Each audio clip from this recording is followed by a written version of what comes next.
So I want to introduce Mike Lane. He's our Executive Director of Learning and Teaching for Wenatchee School District. He's going to kick off tonight and give all the other introductions. I'm Ron Brown, Director of Technology. Hopefully we're not having a technology glitch during this, but it feels like it's still 2020. So we will go on from there. If you do have technical difficulties, feel free to do something through the chat and we will try to help out as best we can.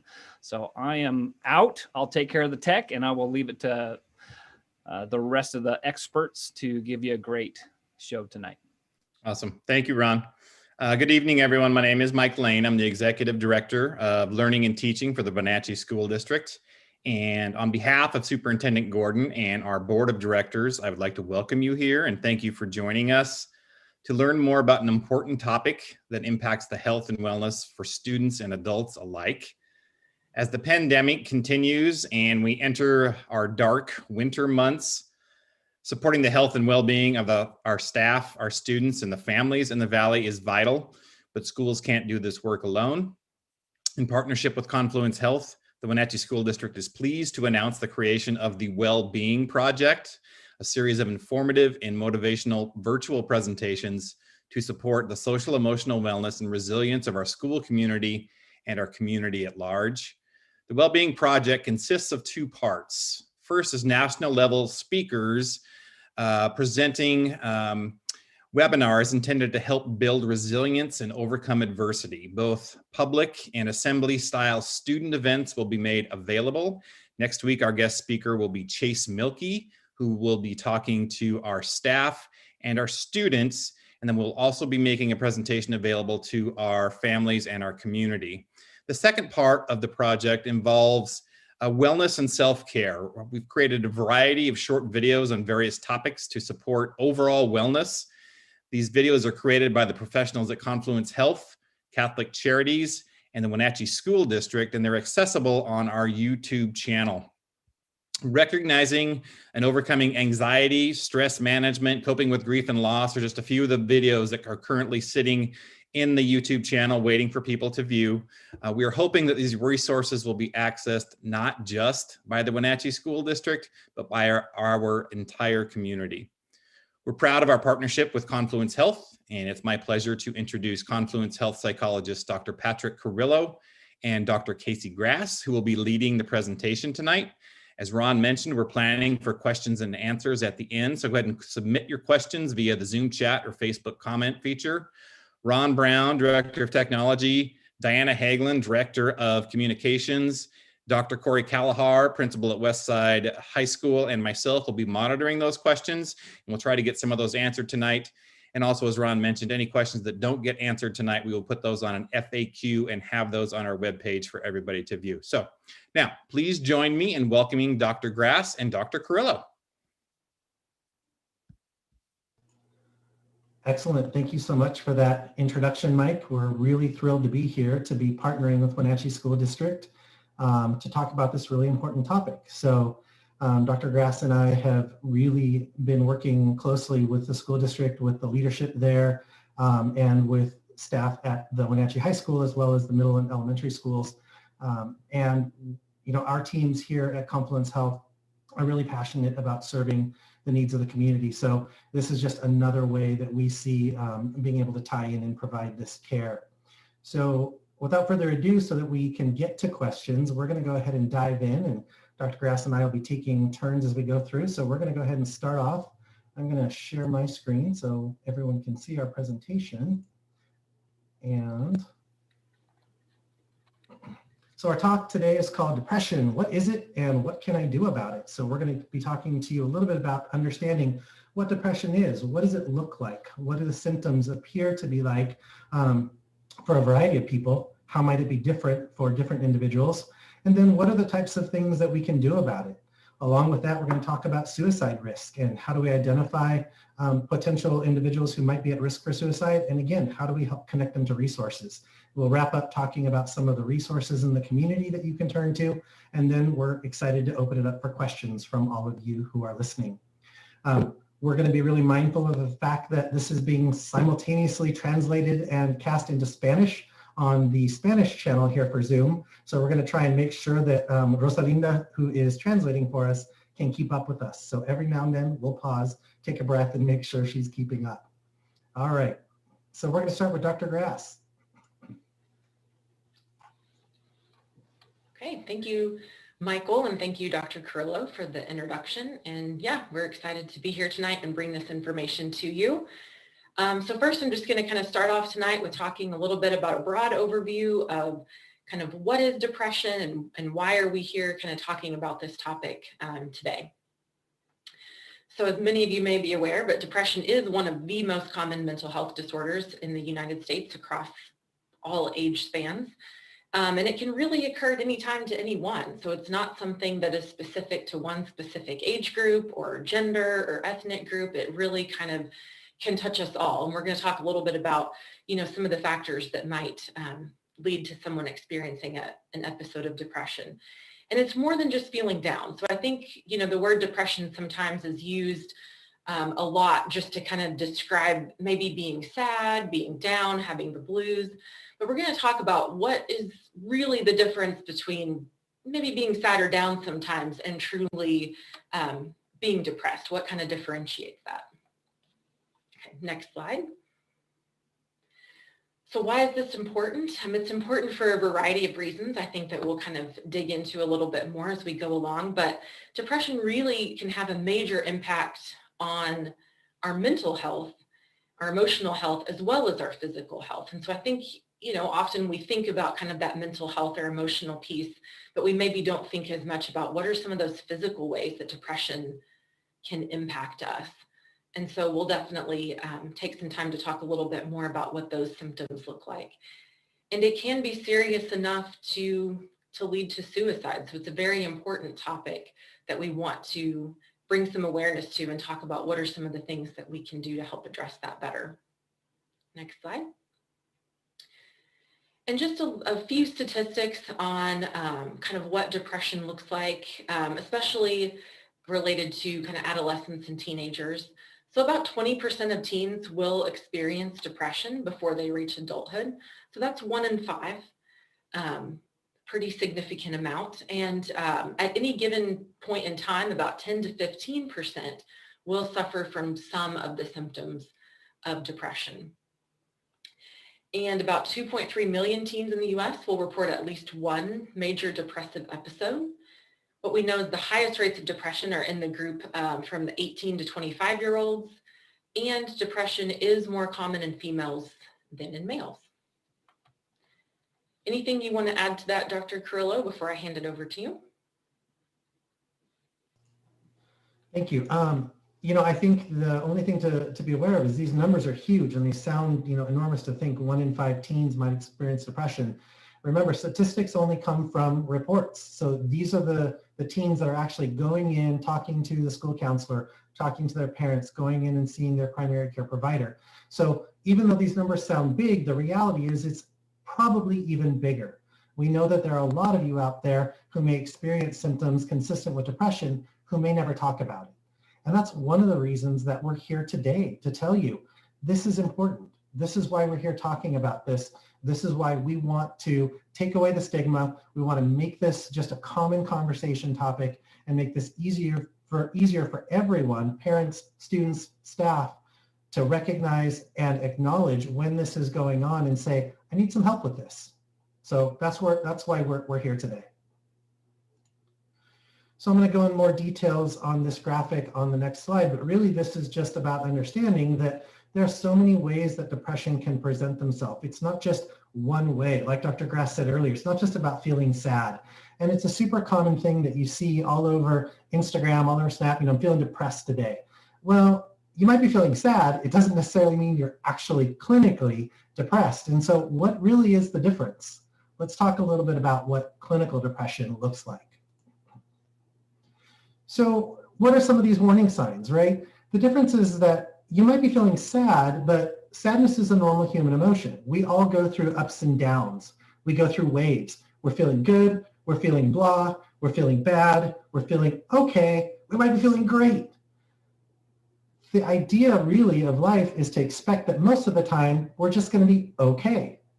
But when you get to those points where you dip down and you're feeling really pretty down, and it just doesn't seem to go away. That might be a good warning sign that something's really going on here. Something's really becoming a problem, and I might need to get some help. That leads into the next part where we talk about feeling helpless, kind of lifeless or empty, apathetic, meaning I just don't care. I don't want to do anything. I don't want to go anywhere. And this becomes challenging in a time like right now where COVID is out and you can't go anywhere. And so it becomes a real challenge to figure out how much is due to my circumstances versus how much is really what's coming from inside of me. Another thing that is a pretty big warning sign, particularly in adolescence, research has shown that more often teens will demonstrate depression, less in those obvious sad emotions, and more often in irritability, feeling more angry, kind of that restless, irritable energy.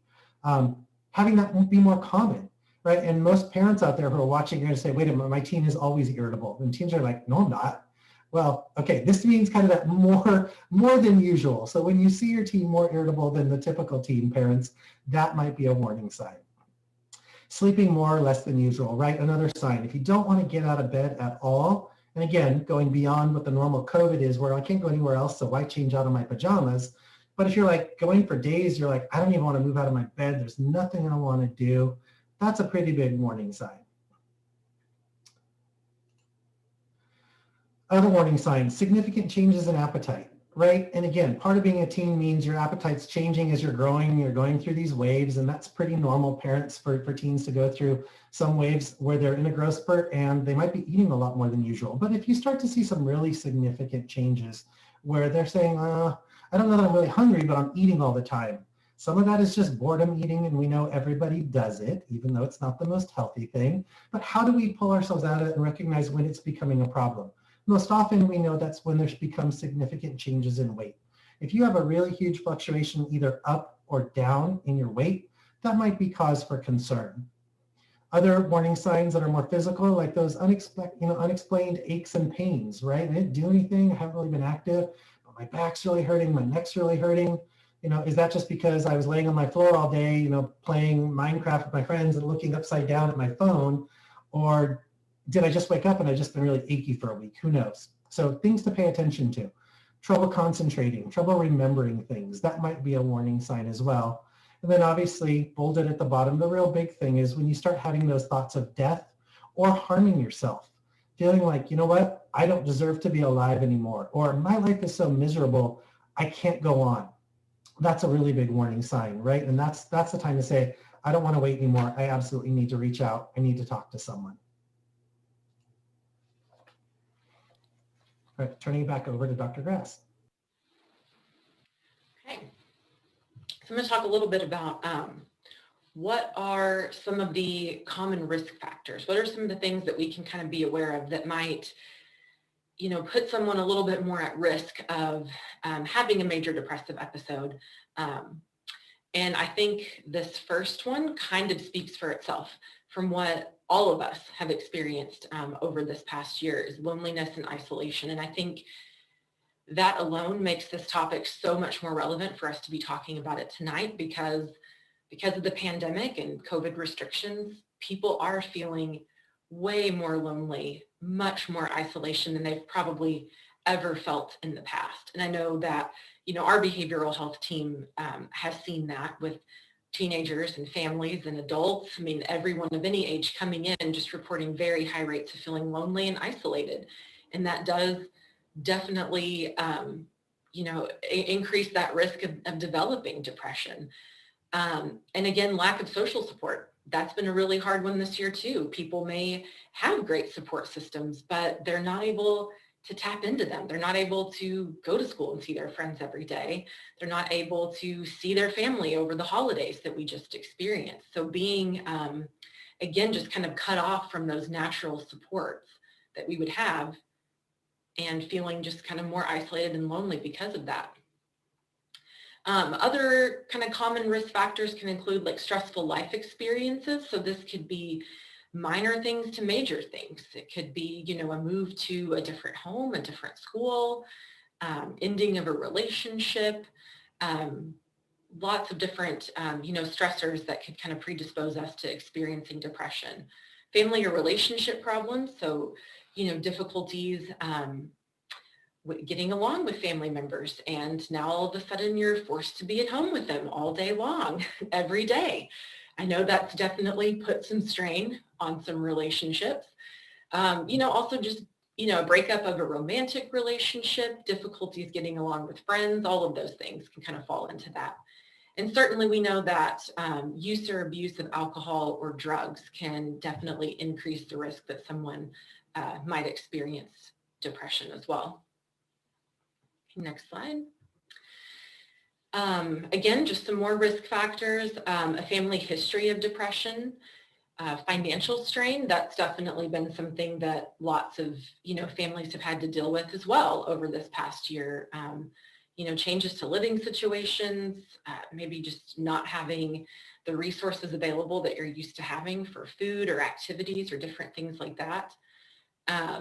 Early childhood trauma or abuse, and also health problems and chronic pain. So again, all of these things can just be, factors that kind of increase our risk of experiencing that episode of depression.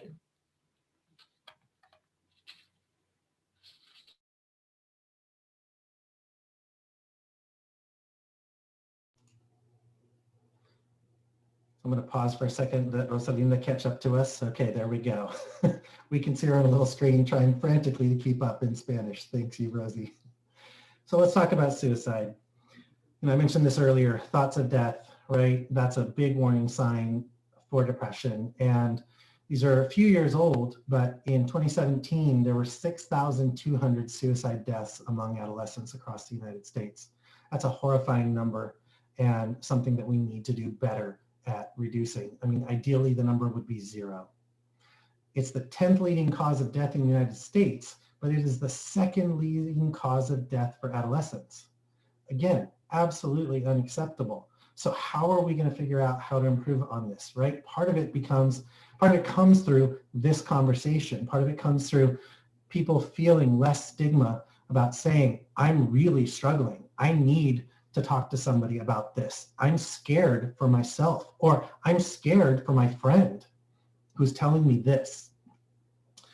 We know that males die by suicide about 3.5 times more often than females because of the tendency to use more lethal means, but females actually have about 5 times more suicide attempts than males. So neither of those statistics are good. Both are huge risks. And as it says, their firearms are used in 50% of all suicide deaths. So we found this graphic online. We didn't create this, although I would give Rosie all the credit for creating it in Spanish. She did an amazing job of recreating the English into Spanish and finding a perfect word to make it fit. But this is really at the crux of the problem. This is really what happens when people are struggling and someone says, hey, how are you doing? And the response is, fine. But what's behind that fine? Are they really fine? Not necessarily. We're programmed to always look happy, to look good. And so when someone says, I'm fine, in their head, they might be actually feeling, I'm confused, I'm useless, I'm broken, I'm not good enough. I'm falling apart and nobody's noticing. I'm feeling lonely. I'm feeling defeated. I'm feeling pathetic. But I'm not going to say that out loud. I'm going to keep it all inside. I'm fine.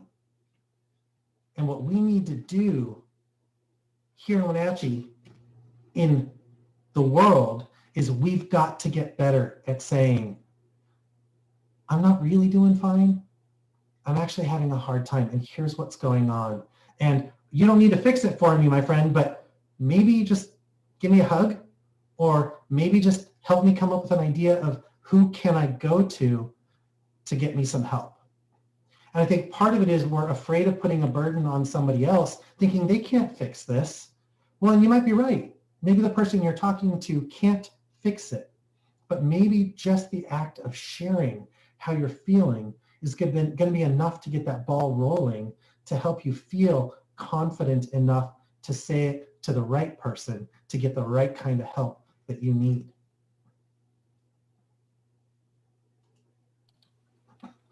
So what can you do? Dr. Grass. Yeah, what can you do? I think if, just kind of feeding off of exactly what Dr. Carrillo was saying, if you walk away from this presentation with nothing else, you remember nothing else that we say, please remember this first bullet point is to just not be afraid or ashamed to ask for help if you need it.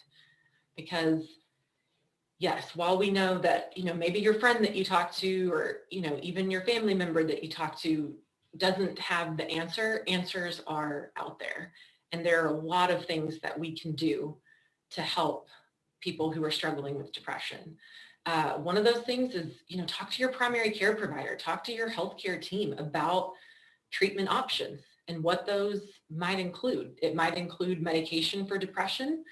It might include counseling. It might include both. Sometimes both can be the most helpful combination. What we know about therapy, it is the most tried and true treatment for depression. It has been highly researched and consistently shows very, very good outcomes. Just being able to talk to a mental health professional, talk about what you're going through, and just get some ideas and some suggestions for what can I do to change this. It sounds really simple, but it can be incredibly powerful. And so kind of highlighted here specifically is cognitive behavioral therapy. And that really focuses on kind of those negative thinking patterns that tend to develop pretty often with depression, just saying kind of really negative things about yourself and to yourself in your head. And so cognitive behavioral therapy kind of helps, sort through that and teaches you, how do I cope with that? How do I kind of change that thinking to help me recognize, some of the positive things that are going on. Okay, next slide. So again, self-care. Self-care is incredibly important for preventing symptoms of depression for developing. So if you're, hearing that list of risk factors and some of those are kind of resonating with you and makes you a little worried, like, oh, I have, maybe I have a lot of those. Maybe a lot of those are going on in my life right now. Here's some things that you can do to help prevent depression, but also if you're already noticing some of those symptoms or feeling kind of depressed, these strategies can also be really helpful for combating against those symptoms as well. First and foremost is get moving. I know when we're depressed and down, exercise is the last thing that sounds good to us in that moment. But what it really does is kind of naturally boosts those feel-good chemicals in our brain, those things that help us feel better and feel more positive.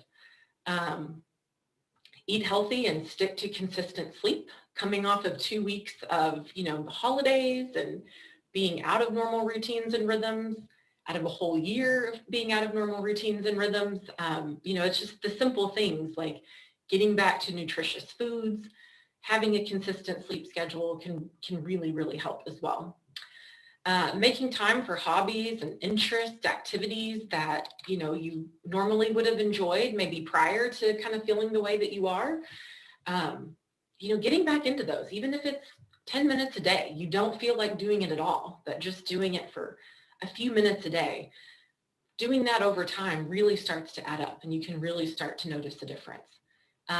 This last one makes me smile, just given that it's January and it's gray and we don't always have a lot of choices about the sunshine, but certainly I would encourage people that on the days that we do have sunshine, try to get outside, even if it's just for a little bit, and enjoy that. It has a huge effect on our mood and how we feel.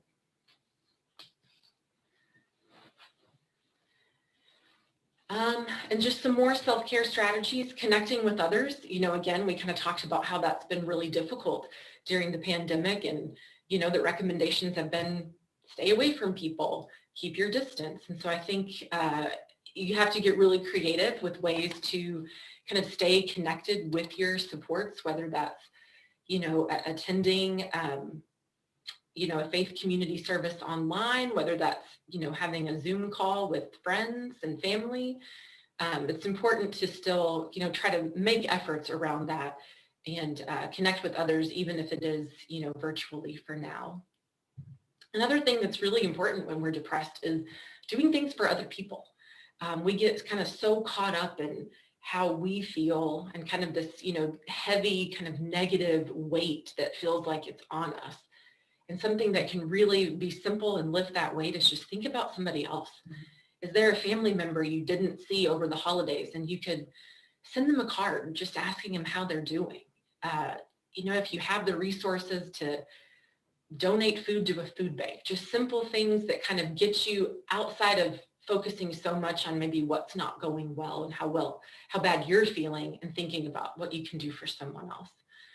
Challenge that negative thinking. Again, that can be talking to a mental health professional, talking to a family member who can maybe just give you some different perspective on maybe some of those thoughts that are going through your head. Mindfulness, we could do an entire presentation on the benefits of mindfulness and how much that can help not only with depression, but anxiety and sleep and stress and all of those things. There's lots of free resources out there for mindfulness. There are free videos on YouTube. There is the Calm app, the Headspace app. There's lots of free ways to get connected with mindfulness and give that a try. It can have a lot of benefits for mood in general.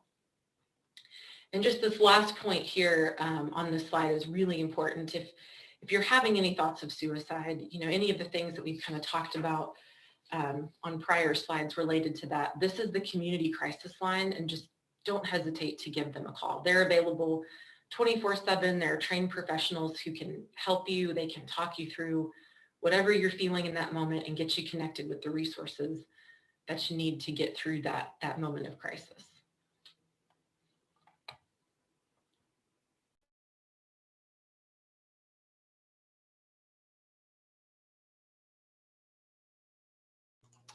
Would it be helpful if I take it off of mute? So again, we're not taking any credit for this slide. Again, we found this online, but it's such a great, relevant phrase or saying to think about. You'd never go up to someone and just say, you just have cancer, get over it.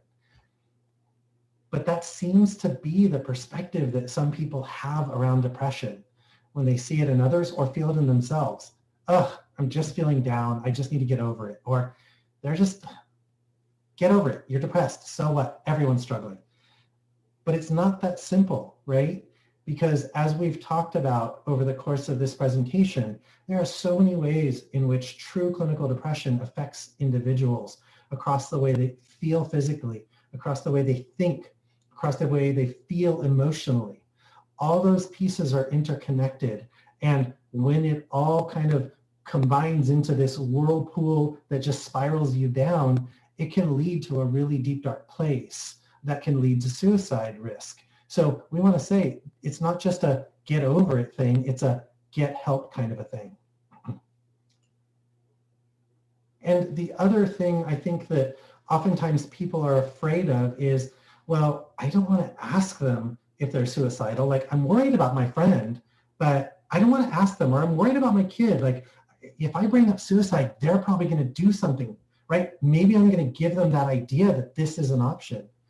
Well, the truth is that actually the research has shown talking about suicide actually reduces the stigma and the fear that that person may have about saying it out loud, because they may be so afraid of saying that word, saying, I'm actually really struggling right now and I've been thinking about hurting myself, but if I say that, they're going to lock me up. They're going to think I'm crazy. They're going to not want to talk to me ever again, or I'm going to be in so much trouble.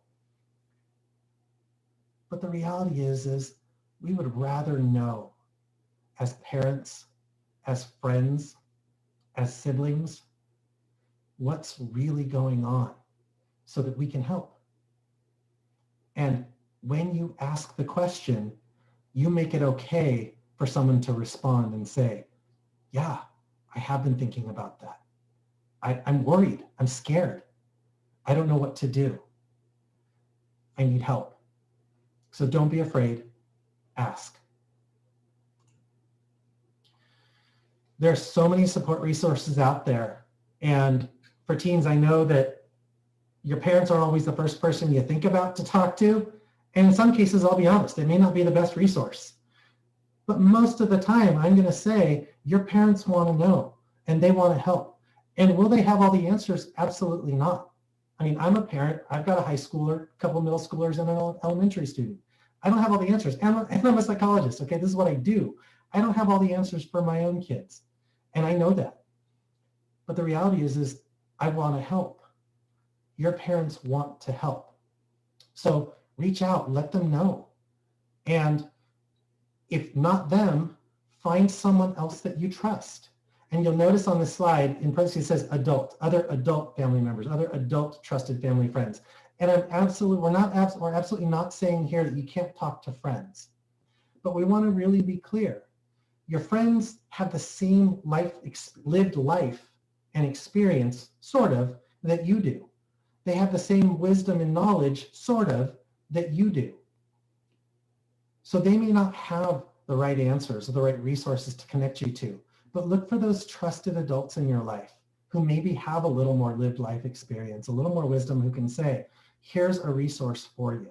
So talk to those adults, whether it be a parent, a trusted other family member, a trusted other adult family friend. Talk to your teachers, your school counselors. They are all there because they love working with kids, okay? So they love working with teens. They love working with young adults. This is what they do. They want to help, but they can't do it if they don't know that that's something that you need. So don't be afraid. Don't be shy about talking to them.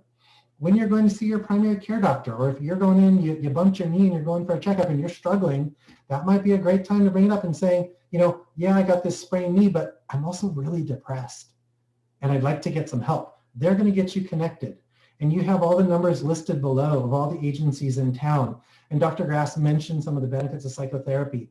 And I know a lot of people think, ew, counseling? I got to go talk to some stranger and tell them all about my life? That is so weird. Okay, yes and no. It is weird. I'll be honest with you. It's weird at first. But again, all the counselors, all the psychologists, all the psychotherapists out there that you would go potentially talk to have done this before. And what they know, just like you do, is that at first it's going to feel weird.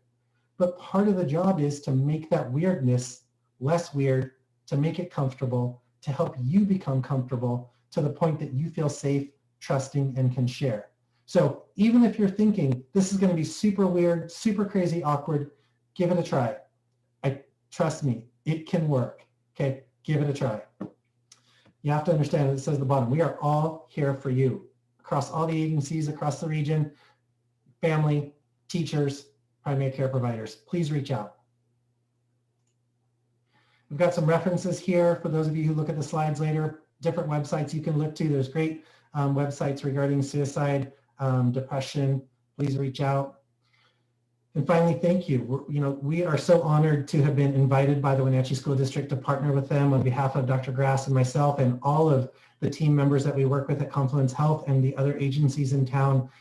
We are just thrilled to be able to have this conversation with you. And we hope that there's questions that we can answer for you now. And we're looking forward to the Q&A. So I'm going to turn it back to Mike Lane to let us know where we're going next. Awesome. That was so well done. Thank you so much, Dr. Grass and Dr. Carrillo. We do have some questions, so I'm going to go ahead and pass those to you. The first one comes from Facebook, and it is, because of social distancing, what else can we do to help our friends or students? Dr. C said, give a hug. And that works in families, but we can't do that due to social distancing. So can you talk a little bit more about that? Yeah, absolutely. And I think we can kind of take turns on some of the questions, or whoever's got a thought, or maybe we'll both share some of them. But you're right. It's hard to give a hug right now if it's someone outside your family or someone you're not kind of quarantining with in your bubble. And so part of what we are giving you are tools for everyday life beyond COVID, because someday we will be beyond COVID. But for right now, how do you do those virtual hugs, right? What does that mean? What does that look like? It's easy to pick up the phone and call someone. Show your caring in your voice. It's easy to FaceTime, to Instagram chat, right? To do a quick Snapchat to somebody, right? To do a Zoom call with someone. So find other ways to let someone know you care about them, you're thinking about them. Dr. S., anything you'd add? No, I think you covered it. Great, thank you. What are some ways I can help my teen who says he or she is fine, but I know that they are not fine? It's a very good question. mean, I think that's hard. I think, like Dr. Carrillo was saying on the slide where it said, find the tendency is just to give that answer. I think, just creating a space that is safe, that even if they're saying, I'm fine in the moment, just letting them know, okay, but I just want you to know that I'm here to listen and I'm here to help in any way that I can. So if you're not feeling fine, come back to me and talk about it. Like, there's just kind of this open door that you can come and talk to me at any point in time, and I'm going to be here and do the best that I can to help you through that. I think the only thing I would add to that too is again, it's true. Sometimes our teens aren't going to talk to us, but how do we help create that circle of support for them? How do we let them know, if you don't want to talk to me, that's okay. It's not going to hurt my feelings, even if it does, mom or dad. Okay. Let them know, honestly, the reality is I would rather as a parent know that my kids find someone to talk to if they don't want to talk to me. So if you don't want to talk to me, but you'll talk to mom, great. If you don't want to talk to either one of us, but you're going to talk to your youth pastor, or you'll talk to your school counselor, or you'll talk to this awesome family friend that we all know and trust, fabulous. Whoever it is, find someone, and we're okay with that. Great, thank you. You mentioned to take action and to reach out, but that's the last thing that someone with depression will do. What is your expert opinion on what we can do to feel the motivation to be vulnerable and to ask for help? Yeah, that is such a good question. And it's true. I think Dr. Grass had talked about some of this on one of her slides, which is, it is true. You feel so apathetic and you feel like it's the last thing you want to do. But I guess what it boils down to is kind of how we take it from a counseling perspective, right? When someone comes into counseling, it's not for us to fix them. I don't fix anybody. My job is to offer you tools, strategies, skills that you might not have thought of on your own to help yourself. And so really, this is one of those same things. It's having that self-awareness, even if it means you put a sticky, on your mirror in your room or next to your bedside that says, I don't want to do it, but today I'm going to call this friend, right? How do you motivate yourself when you don't want to be motivated, right? It's kind of like me telling myself, I got to eat my vegetables with dinner tonight. I would really rather eat a bag of chips, but I'm going to eat my vegetables with dinner tonight because it's the right thing to do. Yeah, I would just add on to that, like with the sticky note idea, is just start with something small.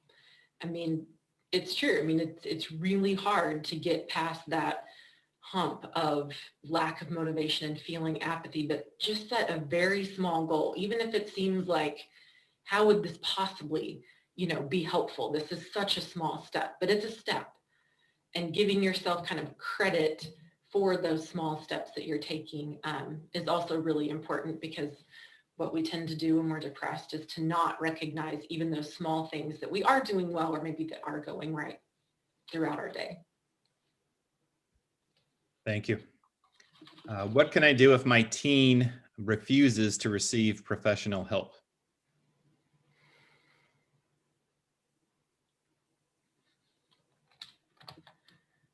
That's a good one. I didn't know if you were going to jump in or not, so just leave that one. Gosh, that's hard. I mean, I think, you could start with kind of what Dr. Carrillo was saying before, and maybe the first step is there someone that is trusted that maybe they would talk to, a family friend, a teacher, a coach, someone that, maybe they have trust in and maybe would listen to a little bit differently than a parent.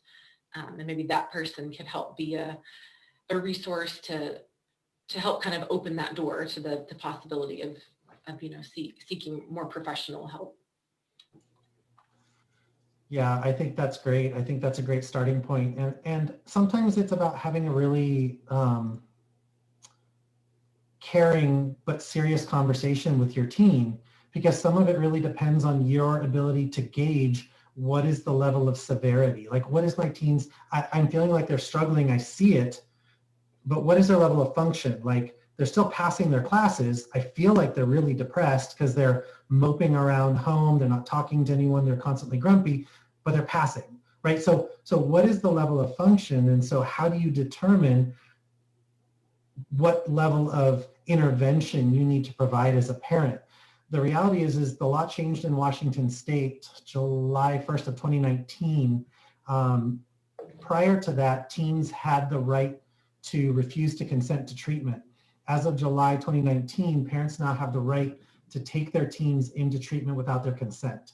So if you had to, you could actually take your teen into mental health care without their consent. And that applies to both outpatient and inpatient care. So I would say that's a super extreme level, and there should be steps that are kind of looked at along the way. And if you're not sure, reach out to a mental health professional. You can get some help yourself as a parent on, I'm really struggling in my home. I need some skills and strategies that I can use for myself so that I'm managing what's going on in my home, and get some advice on how do I assess what level of intervention I need to provide for my teen.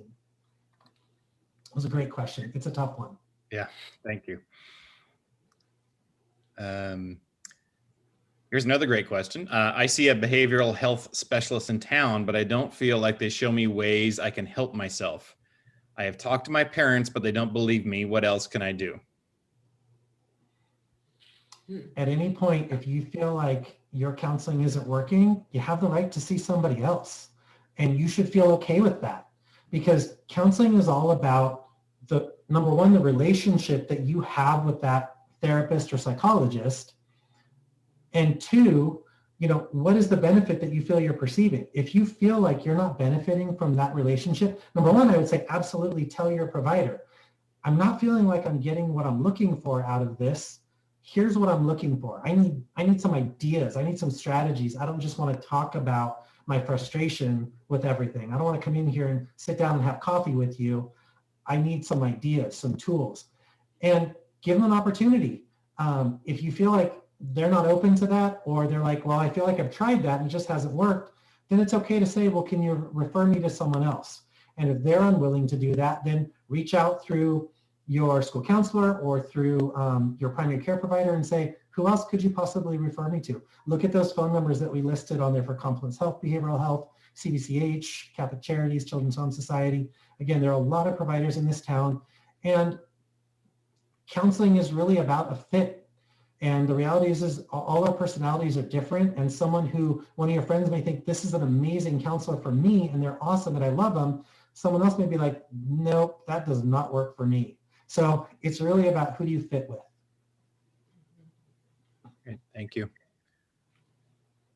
Another question. I see negative episodes in my daughter at least once per week. She sees this therapist. I was advised to consult a clinical psychologist. What do you advise? I think this potentially could be a little bit related to kind of the prior question, if maybe, that you're feeling like the tools that you're getting in the therapy currently maybe aren't, what you're needing, they're not being effective, or maybe there's just, a mismatch there. So, exactly what Dr. Carrillo was saying is maybe just bring that up in therapy as well. And if you feel like that just isn't the level of support or resource that you need, definitely reaching out for a higher level of care, or just, a different provider that may, have a different perspective. We all kind of have our own, toolkit that we use in therapy, and some of those things work really well for certain situations, and some of them maybe just aren't the right fit and the right, skills to be teaching. And so I think just having that conversation about, how that is going, and maybe looking at what other resources you might need to switch to or to add in. I would also really quickly add, for a parent who's feeling like progress isn't quick, just a reminder that therapy is not magic. I wish it was. I wish someone could come in and we wave a magic wand over their head and poof, they're better. But it doesn't work that way. I'm in the middle of home projects, so the analogy I come up with right now is like, I'm Home Depot, and the client who comes in is the contractor. I'm going to give you lots of tools. I'm going to hand them to you. You're going to walk out and your cart's going to be full.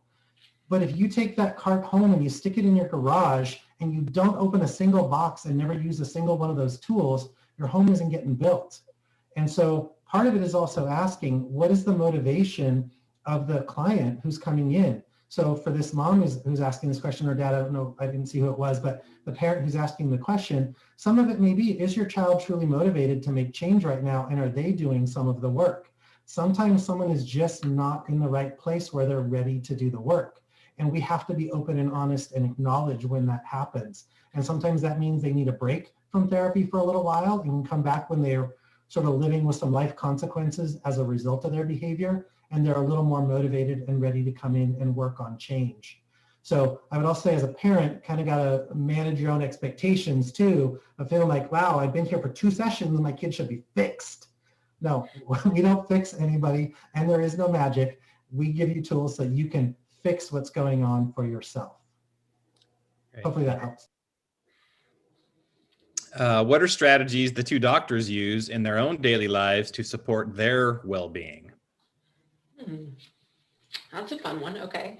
I think the last point that I hit on the self-care side, mindfulness, I think that's been just a really powerful tool that I taught to people for many years and didn't necessarily start using until more recently. And, you know, that can look really different. Mindfulness can be taking a hike in nature and just kind of enjoying the sights and the sounds. It can be doing yoga, just anything that kind of quiets and stills, you know, your mind or your body. I think that's been a really good tool for me. Exercise, I know it sounds very basic, but that is something that, you know, I try to be really aware of. When I get out of the routine, like over the holidays, and I'm not doing it, I notice a difference in my mood and in my sleep and just how I feel, my concentration, all of that stuff. And I think, yeah, just being really mindful of balance in your life as much as you can, you know, taking time for yourself, even if that's 5-10 minutes, you know. I know parents are working and being teachers, and there's a lot of demands, and I know it can feel very frustrating sometimes to hear take time for self-care, but, you know, I try to be really mindful of that. And even if it's just small little windows, you know, each evening after the kids are asleep, I think that's really helpful for me. I'll let Dr. Carrillo share what he enjoys. And it varies depending on the time of year for me too. So, you know, I love to take a walk near where I live, and every evening I used to do that when the weather was better. I am not a huge fan of the cold, and so I have been walking less. And the funny thing is I've noticed the difference. I noticed that that's not good for me because working from home a lot, I noticed the difference when I'm not out. I love to read. And so for me, being able to take some time, even though I know it's going to be a later night for me if I spend some time reading before bed, that's really important to me. I need my mind to just kind of let go of the day and get into a good book. For some of it, it's spending some quality time with my family or having some alone time with my wife. Once the kids are in bed, we sit down together and we kind of just hash through our day. So, you know, it's so unique for every person. But I think what will challenge you is to be creative. Understand that with COVID, it's been difficult. I'm very much an extrovert. So for me, a lot of my pleasure comes in being around people and spending time and chatting. So this quarantine has not been super fun in that respect. So for me, I've had to look at how do I get creative in connecting with others despite being in quarantine. So again, making sure you're making those phone calls, having those FaceTime chats, seeing someone's face, getting on Zoom with family. I was at a workshop and I heard someone talk about a month into quarantine, they realized it wasn't going to end. So they started this weekly 25-person dinner conversation where once a week they get together. There's like 25 people on Zoom having dinner together and just talking. And that's been really important. So I think just being creative and looking for different ways to find some pleasure. And again, it may not be big windows. I might not get an hour's worth of reading time, but if I can get 15 minutes, I'm going to take the 15 because that's going to be better than 0. Great, thank you. I'm going to read this question. I'm going to do my best to kind of interpret this. It looks to me as if this question might be from a parent wanting to know how to assess maybe this statement that a child made. So now I'm just going to read the question. It says, how suicidal is the question? Do you know how hard it is to plan what to do with my life if I don't even want to live? So it sounds to me like a parent looking for some guidance after hearing something like that from a child.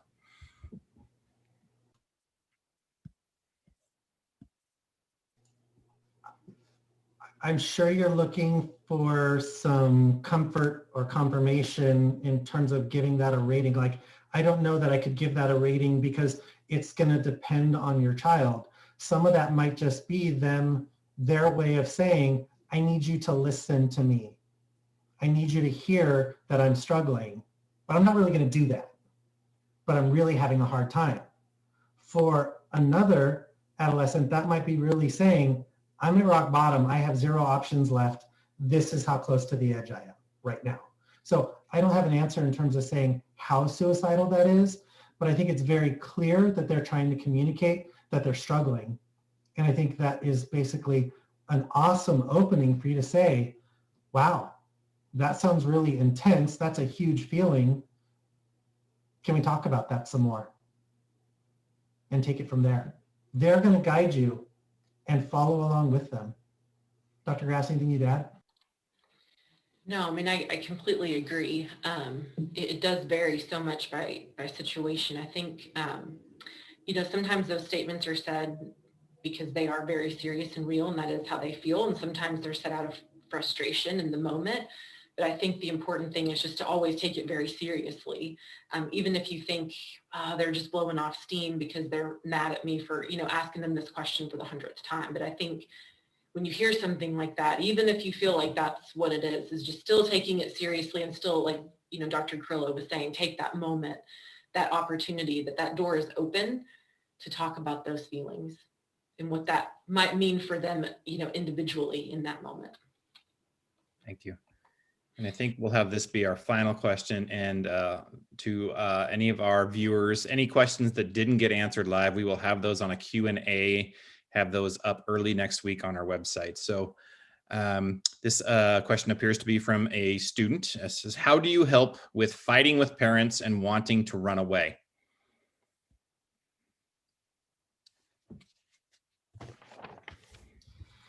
Such a good question, my friend.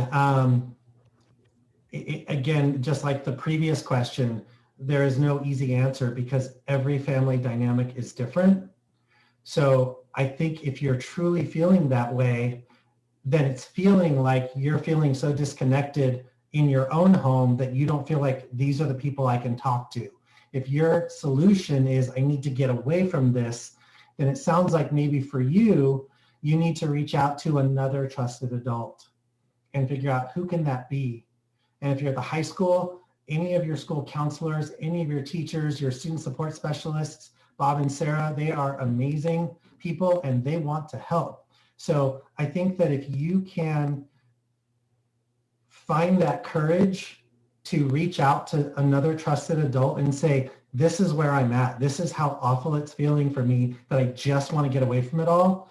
But I know that's not going to be safe because running away and being on my own as a teen isn't the greatest idea, right?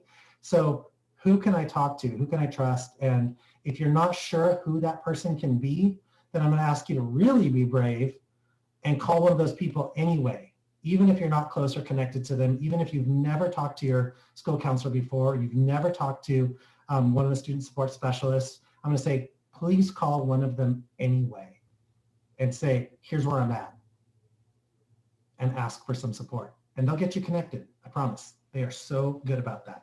You've got a great team.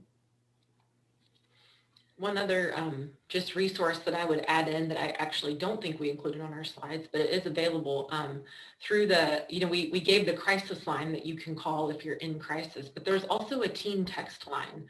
And, we can make sure to get that information out after the fact. It's not available 24/7 like the crisis line, but it is available. And it's, just another tool and resource, like Dr. Carrillo was saying, if you just don't have somebody identified, but you need someone to talk to about that, that's just another option that is available to utilize to have somebody to talk to. Yeah, and we will be sure to push that out to everybody as well. So, well, once again, folks, I want to thank Dr. Grass and Dr. Carrillo. Thank you so much for an informative evening. I also want to give a huge thank you to Tessa Timmons, also with Confluence, for helping us to organize this and many other things. Thank you to Rosie Martin, our wonderful translator, Ron Brown on the tech side, Diana, the communication guru, Dr. Corey Callahar joining us here, and then also Superintendent Paul Gordon and our board of directors. Thank you again, folks, for joining us, and everybody have a great night. Thank you so much. Thank you. Good night, all.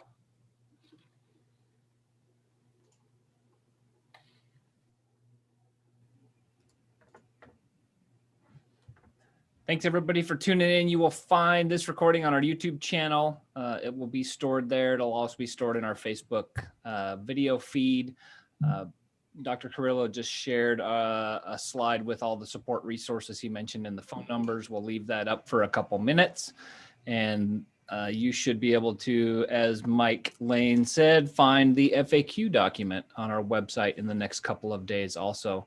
And while you're there, check out the other well-being projects we might have in store for the next few weeks, and tune into those on our YouTube channel as well.